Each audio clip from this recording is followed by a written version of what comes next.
Well, Kyla, thank you so much for joining us on this episode of Expert Opinion. So glad that you are here. And I feel like we've known each other for a couple of years now with some of our work with our own church getting launched. And so, Kyla, I would love if you, for those who don't know you, just introduce yourself and share a little bit about what led you to your role at Shalom House now. Well, Kris, thank you so much for having me. And yes, I do agree. I feel like we've known each other for years. So I was excited when the email came through, and it was you. So my name is Kyla Harvey, and I am currently the executive director at Shalom House. Shalom House is an emergency shelter for women. We also provide permanent supportive housing for single women who have a documented disability and have been deemed chronically homeless. So we do the sheltering, but we also, put women into housing opportunities in the community, and then we provide them with supportive services as they're living independently. That's awesome. So you're relatively new to Shalom House, right? A couple of months. And you've had an interesting journey. So tell us a little bit about that journey and really what was so compelling for you to come back into the nonprofit world here in Harrisburg City. Yes. So I recently started at Shalom House back in September. Prior to that, Kris, as you know, I was the executive director at the Neighborhood Center and was very passionate about the Neighborhood Center and the United Methodist Church. So I took a journey to corporate America and started a job in HR back in January, and that wasn't me. I learned very quickly that I'm a helper. I like to help people, I like to grow people, and I love to grow programming.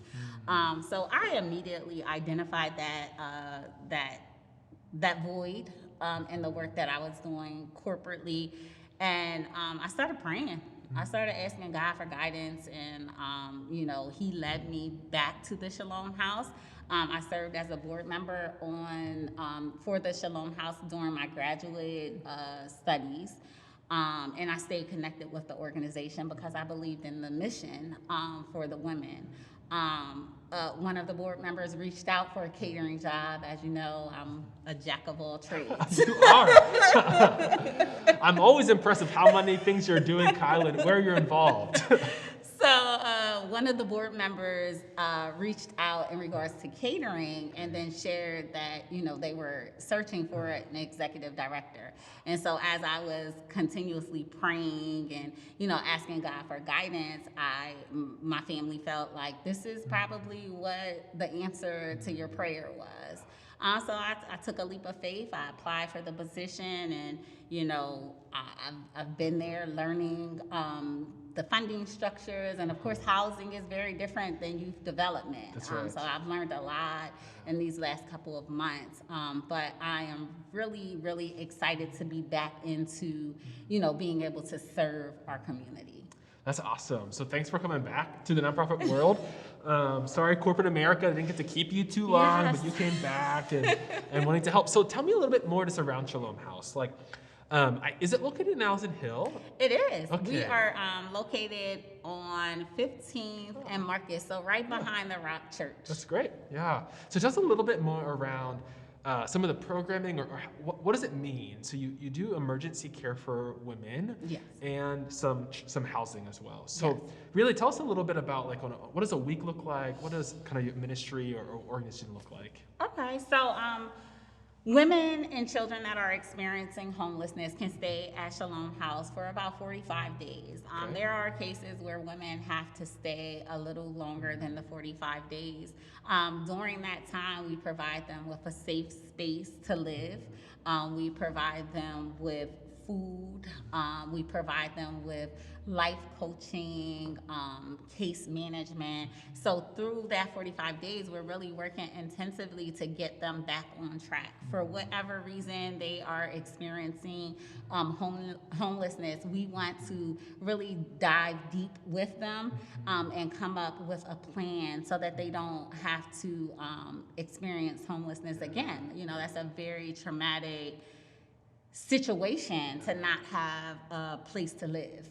And I don't think I really realized how how many people are homeless. Not until I started working for Shalom House did I start to have a better understanding of, the need for this homeless population and how big this population is. I know your wife participated with us last year during Thanksgiving, and we took our lit ladies and we took them under the bridge and we prepared meals and packages for them. And that kind of gave me a little insight. But now that I'm really enmeshed in it, the need is heavy. The need is really heavy. So at Shalom House, our services are geared towards getting them, transforming their lives, getting them stable, them and the women and their children, and then staying connected to them once they transition out, right? Because 45 days isn't enough time to do all of the work.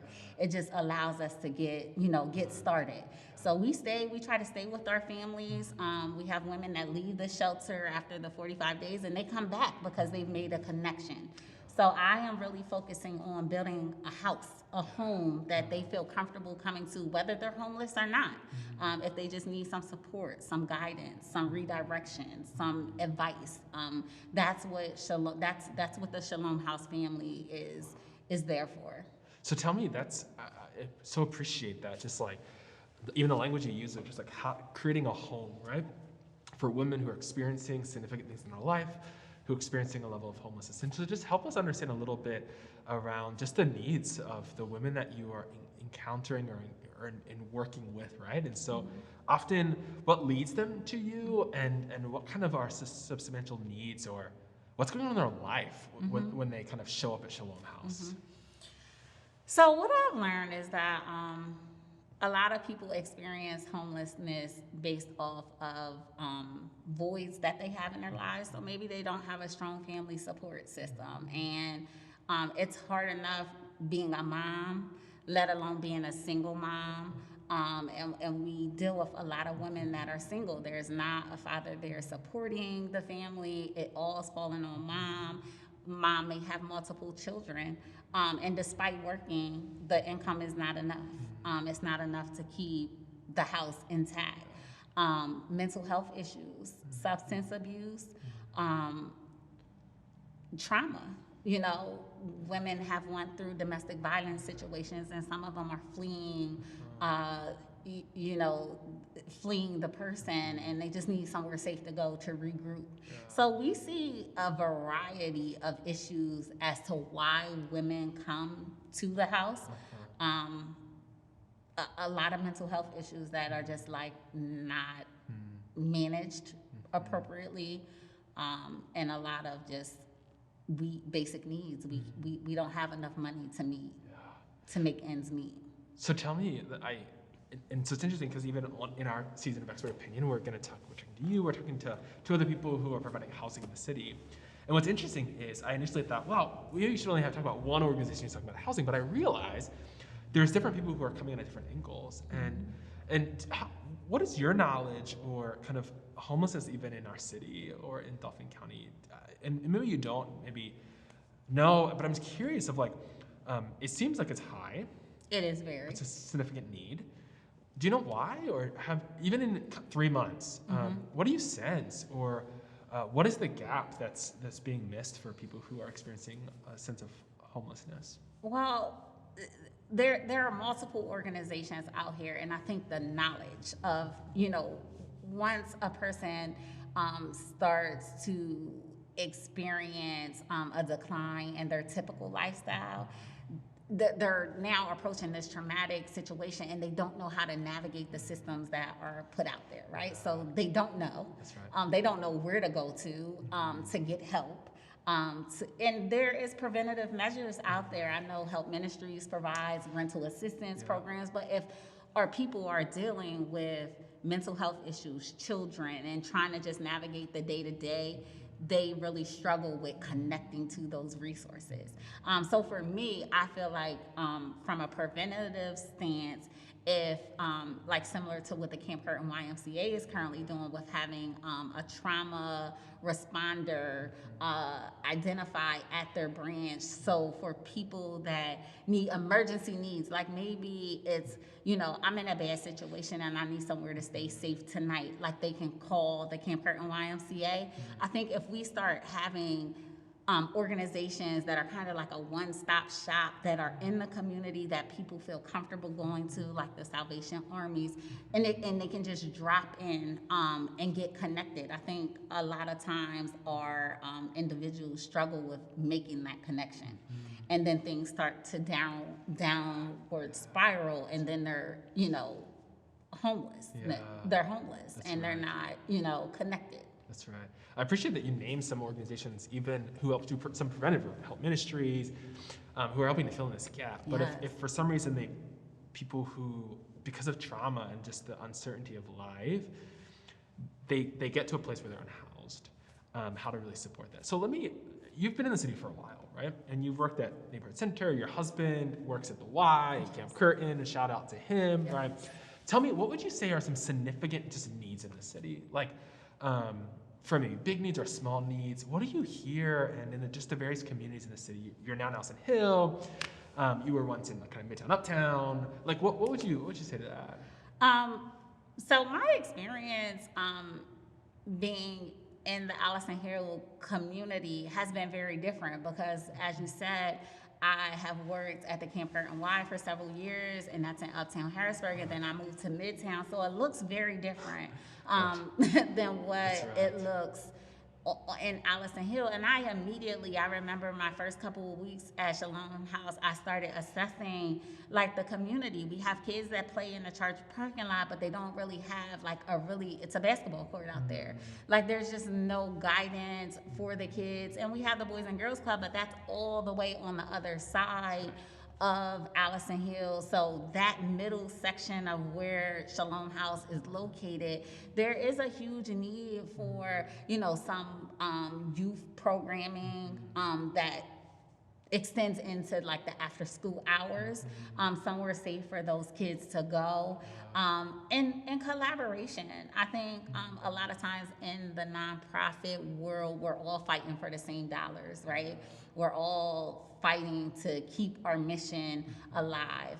The more that we can work together and the more that we can collaborate and discuss what are the severe needs and who's the expert at doing it and how can we support the person that is the expert or the organization that is the expert at that service. So I think, a shift in our thought process and being able to collaborate and work cohesively together will be the most impactful, will yield the most impactful results for our community. Because as a whole, we're all challenged, whether it's churches, nonprofits, community, individuals, we're all challenged to take on addressing our needs. That's right.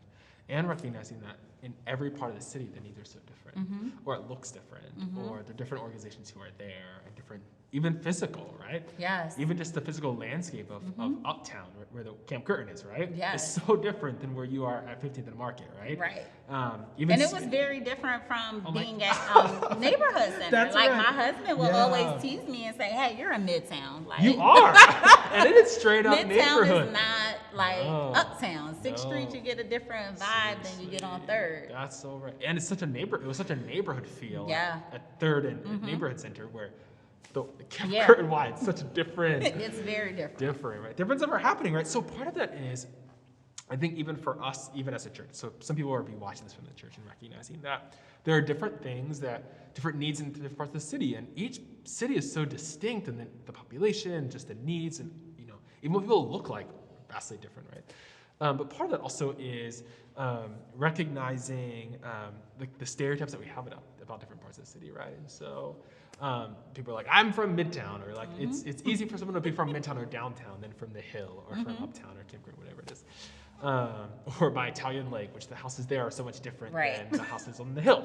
So let me ask, for you, there are a lot of stereotypes around people who are unhoused, or stereotypes or stigmas for people who are living, who are having economic challenges, or women who are experiencing homelessness with their families, and there's a lot of stereotypes. And so, what would you say are some of the stereotypes that you've witnessed in all of your work here in the city, and that maybe people who are watching maybe have thought about, right? They're lazy, or Yes.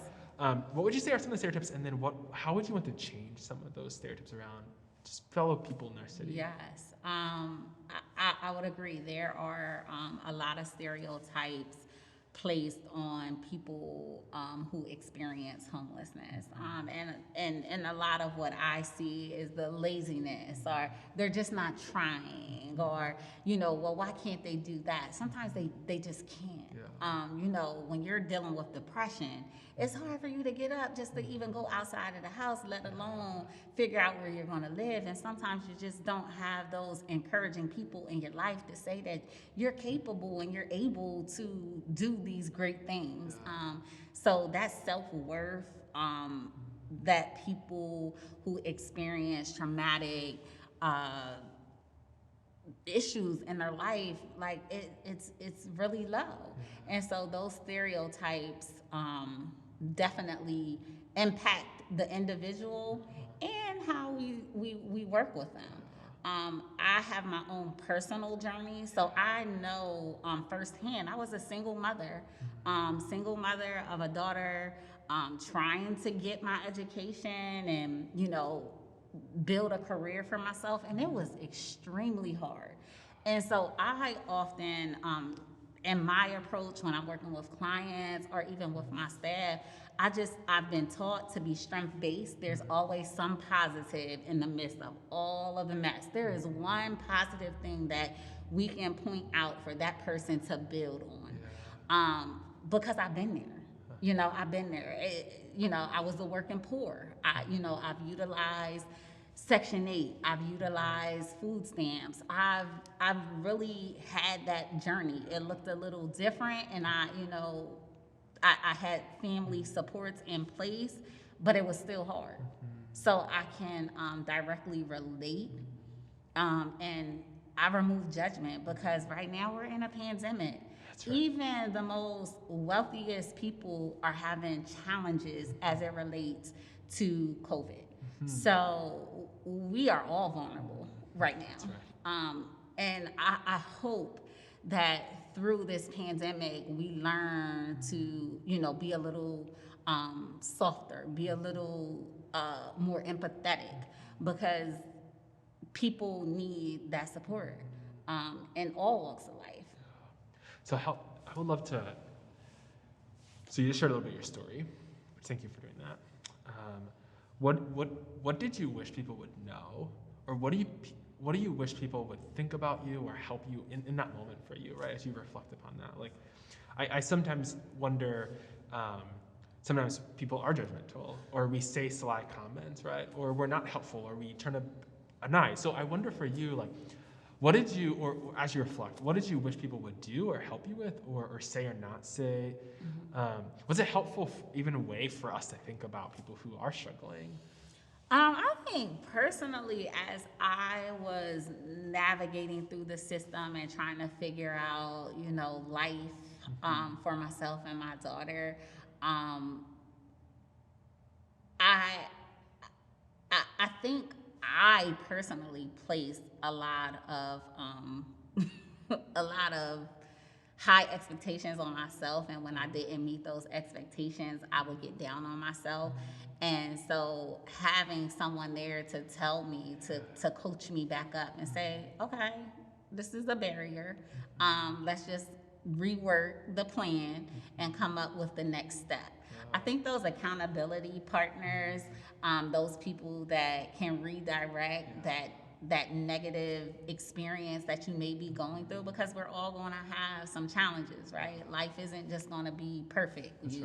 You graduate from high school, you go to college, you get a job, you get married, you live happily ever after. That doesn't happen. Like, we all have different detours, and really understanding those detours and having those real conversations. So I think it's very important for me to be transparent, because I'm in a place of influence, working and leading an organization. And if I can say, oh no, I've experienced that too.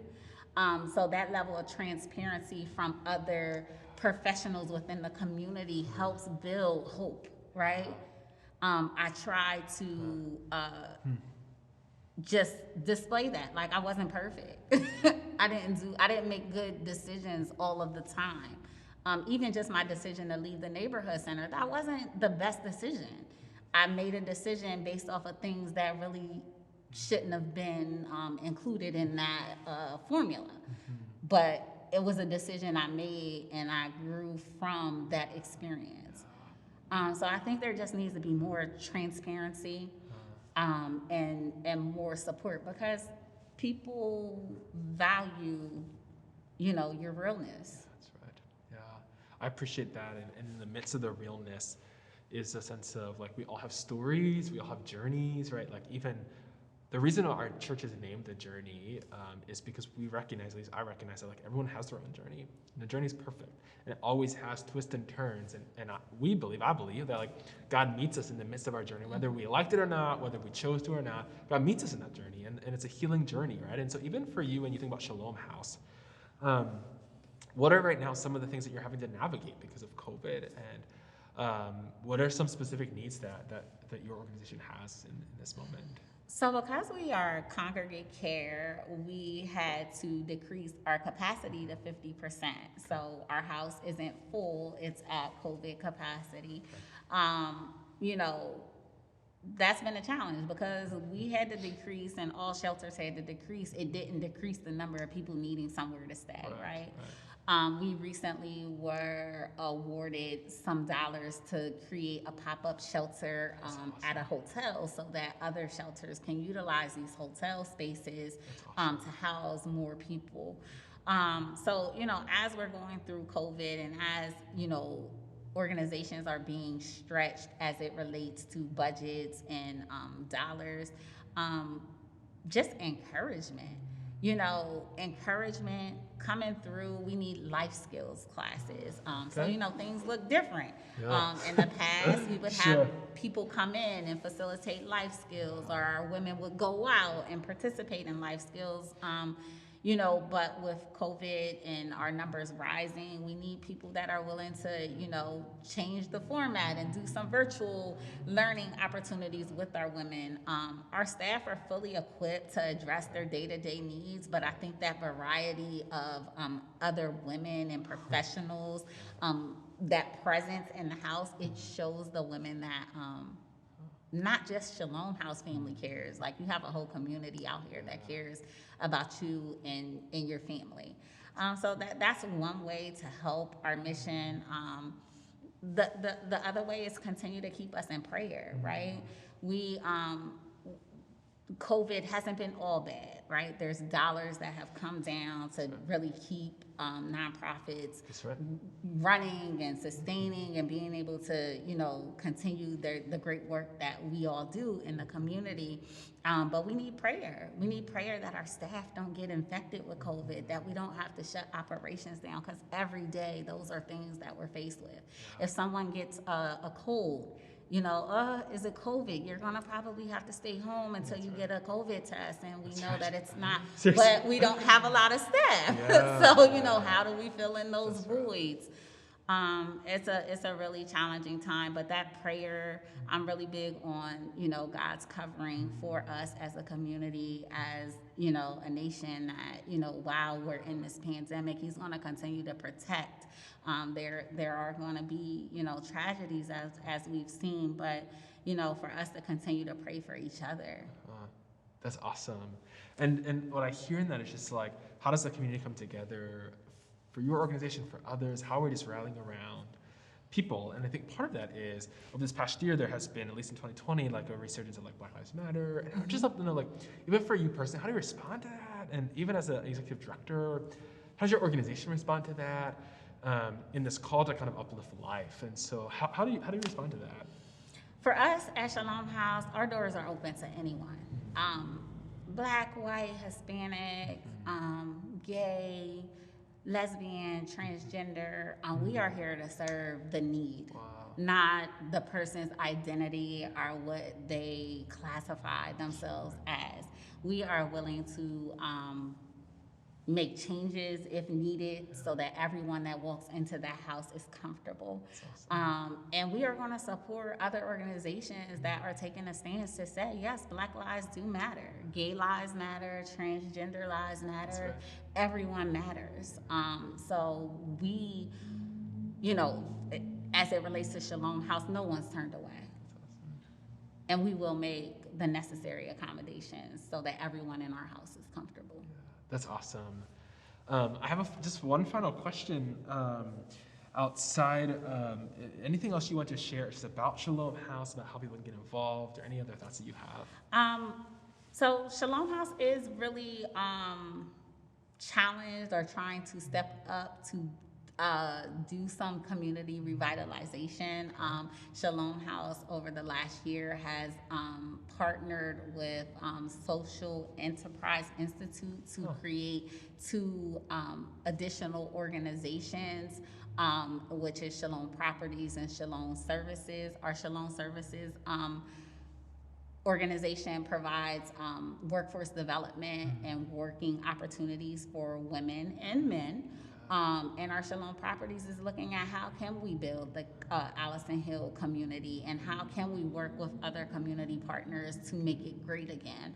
So I challenge any organization that is interested in, the revitalization of the Allison Hill Community Center, our Allison Hill community, to reach out to us and to let's sit down at the table and see how we can work together, because as I say in the house all the time, there's no I in team. That's right. We are all in this together. That's right. And so I challenge you to, reach out. Our website has all of my contact information, as well as outlines any of our current needs and ways to get involved during COVID. That's awesome. So I hope people do.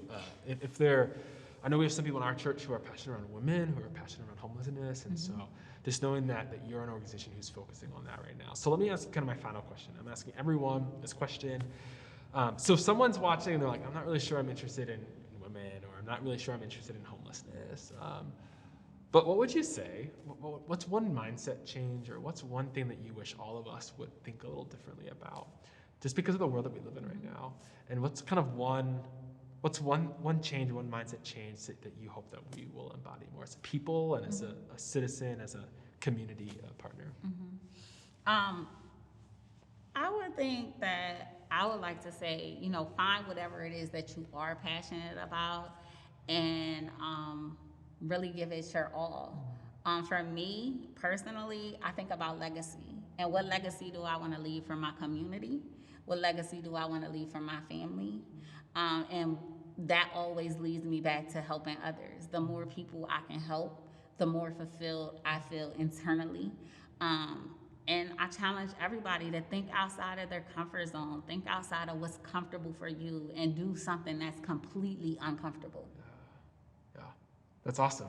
Well, Kyla, thank you so much for being here. Thank you sharing for all about having me. Shalom House. Great to connect with you Yes, again. yes. Hopefully our paths can, cross, and so wish you blessings. Well, I have your email address. Hey, now, you so do. You're stuck. That's right. Hey, well, it's mutual. So thank you for your commitment to the city and helping others. And so thank you Yes. so much, Kyla.